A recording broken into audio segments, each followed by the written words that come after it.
This is WWE superstar Drew McIntyre, and you're listening to the WWE Podcast. The champ is the one that everybody wants, me. It's going to WrestleMania. Claymore! Austin 316 says I just whipped your ass. This is my iron. You're gonna acknowledge me. What is going on, everybody, and welcome to this week's episode of the Main Event Review with your host Daniel. And today we're going to be again reviewing the main event matches that occurred on this week's episode that aired in Scotland, as well as the Raw and SmackDown footages that have also been chucked into the main event taping as well. So once again, thank you for listening in. And we are getting very close to WrestleMania. I say this every week, but as every week I say it, it becomes closer and closer. We're only 3 weeks away now, and boy oh boy am I excited for this year's WrestleMania, especially with all the matches that are going to be, I guess, coming up, and also what we're looking on with the road ahead, and a few more promos to go on. We've seen Cody Rhodes and John Cena once again going head to head, face to face, and no punches thrown this time, but again them going face to face and the same building in Scotland. We also got the triple threat match between Rollins, Punk, and Reigns, which has just been confirmed. We still don't know what's going on with the favor with CM Punk, so that's going to be extremely interesting to see. We don't know where Paul Heyman's allegiances are, but I guess we'll find that out as we get closer to the road of WrestleMania. But we'll start the show with the first match of main event, where we had Dakota Kai taking on Ivy Nile, and the match finished with the GTK from Dakota Kai getting the victory here in what was a pretty decent match, back and forth action there, with Dakota Kai getting the victory. And I suppose that will mean she might have a say in the Intercontinental Championship or Women's Intercontinental Championship sweepstakes, with Lyra Valkyria actually not having an opponent. So not really sure if that's actually going to be something for WrestleMania. What is pretty disappointing is that obviously they've brought out the new titles, and they've wanted to obviously up the women's division by doing that, but there hasn't been any storylines that have got us really interested in it and like locked in, because to be honest, even back in SmackDown, we've got Zelina Vega kind of roaming around and everything, but there just doesn't seem that there's a road to WrestleMania for those two titles where we can be really excited for those matches, which is pretty unfortunate, given that this is going to be the first WrestleMania that has these two titles, whether they're going to be in the match or not, but the road towards that being involved. So yeah, no thoughts or no kind of really hints on what's going to happen with the titles there. I did see Bayley and Lyra Valkyria last week fight off Liv Morgan and Raquel Rodriguez, so maybe they're going to be in a tag team. Maybe Bayley turns heel, I'm not too sure. But Dakota Kai getting the victory against Ivy Nile basically, gives her momentum to potentially chase that title, but definitely rules out Ivy Nile of any chance of getting the title now. She's had multiple title opportunities, and she's also lost to Dakota Kai twice. So it doesn't seem like they're going to put her in that Intercontinental Championship run, which is a bit disappointing, because there doesn't seem to be anything else really that Ivy Nile can do at the moment. So it would have been great for her to come up against Lyra Valkyria, especially being face versus heel. But again, there's no real clear road to that title and a road to WrestleMania for Lyra Valkyria, unfortunately. So we have to keep tracks on that as we still have 3 weeks to go. But you'd think at this point there would be rumblings of a potential storyline there. So it's pretty disappointing. And even the same in SmackDown with Chelsea Green, not really having much with her as well. I know she's got this new Secret Service thing going. It's given Alba Fire a chance to actually be relevant in the WWE again, without being with Isla Dawn in the past. Also Alba Fire, sorry. So yeah, not really sure what's going to happen with that either. So it's just, as I mentioned, just a little bit of a rant on what they're going to really be doing with the women's titles, or the mid-card titles going into WrestleMania is something that I want to see happen. But again, the cards are very stacked, so I can sort of understand why they haven't pushed it. but it's not really a good look considering that these titles are brand new and they should really be featured in WrestleMania. But moving on, we get to Raw, where we see John Cena come out. He pulls out a promo again. He seems to be getting a lot of heat, which is great, and he comes up with something that's a little bit interesting for me, but again, it doesn't really make sense in the grand scheme of things. The fact that, okay, he wants to ruin wrestling by taking away the belt and being the last final champion. That's happened before with CM Punk, but again, nothing really was significant that came out of that. WWE can literally just put out a new belt and call that the WWE Championship, and I don't really mind what John Cena is trying to do. I kind of understand, okay, he's going to get his 17th and he's going to leave as the only real championship. It makes sense. But in a sense, for him saying that if it ruins wrestling or not, it doesn't. It's not going to ruin wrestling in the hindsight of things. They're just going to create another championship. But this kind of makes me feel as though, okay, if he does win it at WrestleMania, he's obviously has to be here towards December when he finishes. So I doubt he's going to ruin wrestling and keep the title and walk away with him. So in a sense, okay, we don't expect that, but then it kind of just ruins a bit of the surprise that we have for John Cena in this final run. He's obviously not going to finish it as a champion with those comments. And if he does, it's going to be very surprising, if I'm honest. And we'll see how he, quote-unquote, ruins wrestling. But again, wasn't really a fan of that kind of, I guess, take, and didn't really amount to anything. I guess with John Cena's heel run, there is an opportunity there to make a big story for him to get more heat and more boos, which is why he's probably implemented this. But again, another similar promo to last week, and obviously this is trying to lead up to WrestleMania as well. We then get Cody Rhodes coming into the ring, basically saying, if you want to take it from the fans, you have to take it away from me first, and then calling him out, saying, we can do this right now.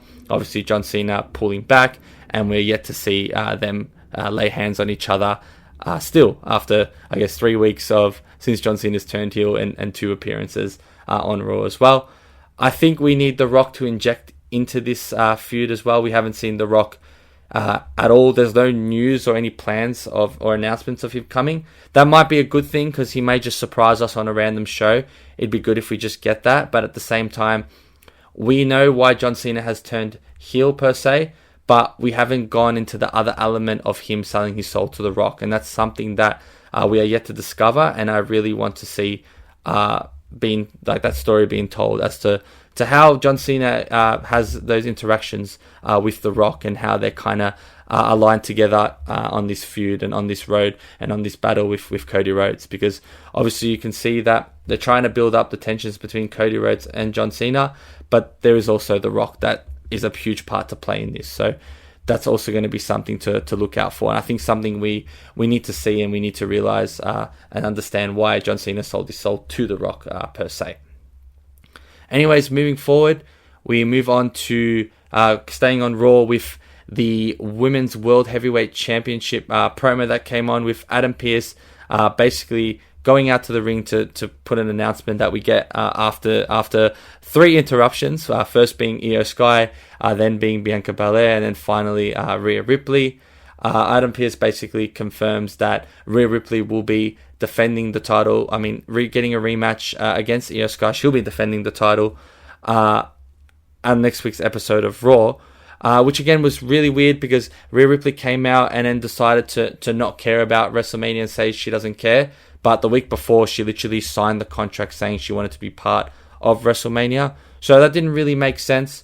It would have just been more understanding and we would have been related more if Rhea Ripley was acting out of desperation of wanting to be part of WrestleMania. I get that she wants her title back, but a good point was made by Bianca saying, like, if you just want your title and you don't care about WrestleMania, you can obviously just wait till after the WrestleMania match occurs. And the fact that they're doing it before is very contradicting to what Rhea Ripley has to say. And also, as mentioned, the signature being signed on the week before. So regardless of that, they end up getting a match. It doesn't show here, but in the backstage, they obviously, Adam Pearce speaks to Bianca Belair and basically appoints her as the special guest referee. So based on that, something is going to happen to continue this triple threat, whether Bianca Belair decides to attack Rhea Ripley and the match gets disqualified and they all get on a bit of a brawl. to basically confirm that triple threat with Adam Pearce leaving no choice. After Adam Pearce did, I forgot to mention, clear the ring out, we did see a few choreographed kind of scuffles between the three, which was quite weird. I would have much preferred seeing what I saw them do backstage, them just beating the hell out of each other. It would have made a lot more sense. It just felt like they were just doing a bunch of super moves, trying to probably prepare us for what's going to happen at WrestleMania, but it definitely didn't show that there was any tension between them, so which was a bit frustrating. It would have been nice to see them just beating the hell out of each other. Maybe a security clear out, but again, just a bit more violence or more tensions rather than just a few choreographed events there. I'm not going to talk too much about the Bianca Belair boos. Don't really have an opinion on that. But again, I think we'll leave that to everyone's interpretation and what people have said and thought. But yeah, that's what I'll leave it at that. And moving on to the next stage, which was back to main event. We did before that actually have just a little bit of a teaser, basically confirming that the three, Seth Rollins, Roman Reigns, and CM Punk, will be fighting at WrestleMania. And then a little bit of a teaser as to the promos that they were made and everything else, and the little brawl there. So we get that triple threat match as I probably expected.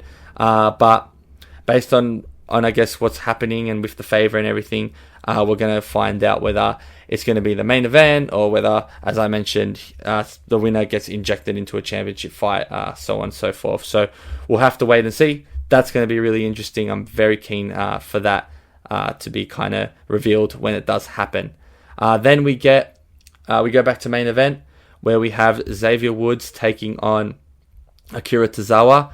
And this is just crazy. I think when the New Day come out to that heat, you can see the fans really booing and hating them. And then the way that they came out with such aggression, staring down the kids and making them flinch, like Xavier Woods pretending to hit one of the fans, ripping the signs and everything.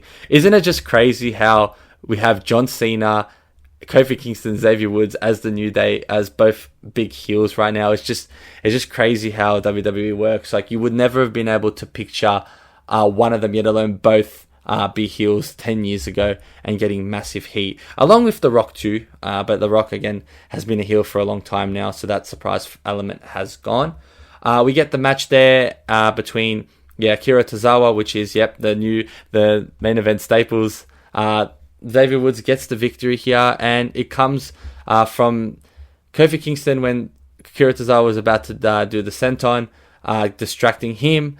Otis attempting to barge Kofi Kingston, throws into the steel steps, and then Akira Tozawa diving onto Kingston as well. And then once Akira Tozawa got into the ring, Xavier Woods hit a massive boot, which Akira Tozawa sold extremely well, doing 2 double flips, and then finishing him off with the elbow there.